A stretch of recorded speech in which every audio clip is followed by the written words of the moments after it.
Assalamualaikum warahmatullahi wabarakatuh. Jadi kami di sini bakal mempresentasikan pembelajaran yang tentunya kita sudah pelajari dari materi mata kuliah broadcasting televisi yang diampu oleh Pak Makro Sanjaya. Nah, kira-kira untuk materi apa saja yang bakal kita bahas? Yang pertama kita bakal membahas materi tentang sejarah. Yang kedua itu ada ruang lingkupnya dari penyiaran itu ada apa saja, hingga ke TV analog dan TV digital dan jenjang karir dari dunia penyiaran kira-kira seperti apa saja. Mungkin teman-teman semua yang bakal penasaran kita bakal bahas apa, stay tune terus setelah perkenalan satu ini.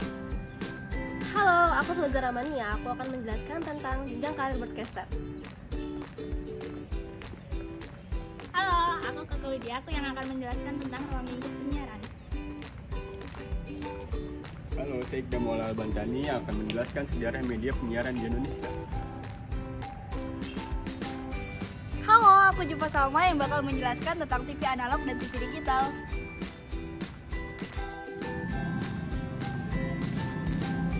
Sejarah media penyiaran televisi di Indonesia diawali dengan berdirinya stasiun televisi TVRI pada tahun 1962. Seiring dengan kemajuan demokrasi dan kebebasan untuk berekspresi, pada tahun 1989, pemerintah Indonesia memulai untuk membuka izin untuk didirikannya televisi swasta. Stasiun televisi swasta yang pertama didirikan adalah RCTI pada 24 Agustus 1989.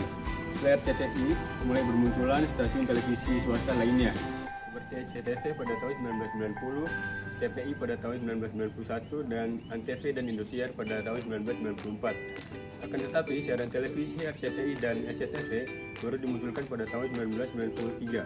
Pada waktu itu, diperkirakan sudah berdiri 11 stasiun televisi swasta lainnya yang sudah mengudara secara nasional. Ruang lingkup penyiaran TV ada apa aja sih? Salah satunya sistem penyiaran televisi itu terdiri dari studio TV, ruang rekaman, kamera, sama mic.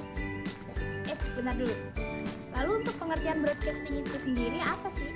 Broadcasting adalah proses penyebaran informasi, hiburan, pendidikan, dan yang lainnya secara sistematis. Lalu untuk selain itu, broadcasting punya 7 kata kuncinya, yaitu yang pertama TV atau radio, yang kedua transmisi, dan yang ketiga itu public, yang ketiga frekuensi, yang keempat frekuensi khusus, yang kelima khalayak atau tidak terbatas, dan yang keenam itu program TV, dan yang terakhir via udara.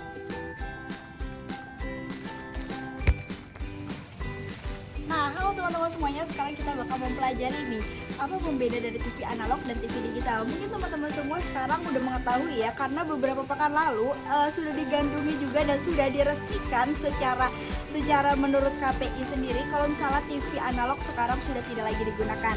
Untuk pembeda dari sinyal analog sendiri merupakan sinyal data yang kontinu dalam suatu gelombang, sedangkan sinyal digital itu merupakan sinyal yang tidak kontinu dan berubah di antara nilai-nilainya. Nah, untuk menjadi pembedaan nih dari TV analog dan TV digital, mengapa diubah? Karena TV analog itu cenderung memiliki kualitas yang lebih rendah, sedangkan TV digital memiliki sinyal atau kualitas yang lebih tinggi. Nah, kalau misalnya TV analog itu kita harus menggunakan antena, sedangkan kalau misalnya menggunakan TV digital, kita hanya menggunakan set-top box saja. Dalam TV analog juga harus menggunakan cenderung boros nih, karena memerlukan saluran yang banyak, sedangkan TV digital hanya memerlukan saluran yang lebih sedikit saja. Nah, kemudian apa aja sih jenjang karir atau talent dari penyiaran?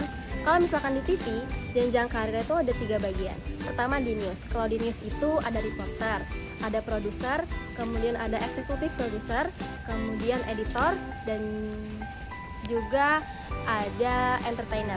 Kemudian kalau misalkan di reality show itu ada selebriti, entertainer juga, dan juga ada komika. Kemudian kalau misalkan di bagian entertainment atau talk show itu ada dari selebriti, kemudian entertainer, jurnalis, dan juga dari profesi dan praktisi. Kemudian kalau di radio itu ada talent seperti jurnalis, selebriti, kemudian dari profesi dan praktisi juga. Nah, teman-teman semuanya, itu dia materi dari kelompok kita. Semoga dapat bermanfaat untuk teman-teman semuanya. Wassalamualaikum warahmatullahi wabarakatuh. Dadah teman-teman.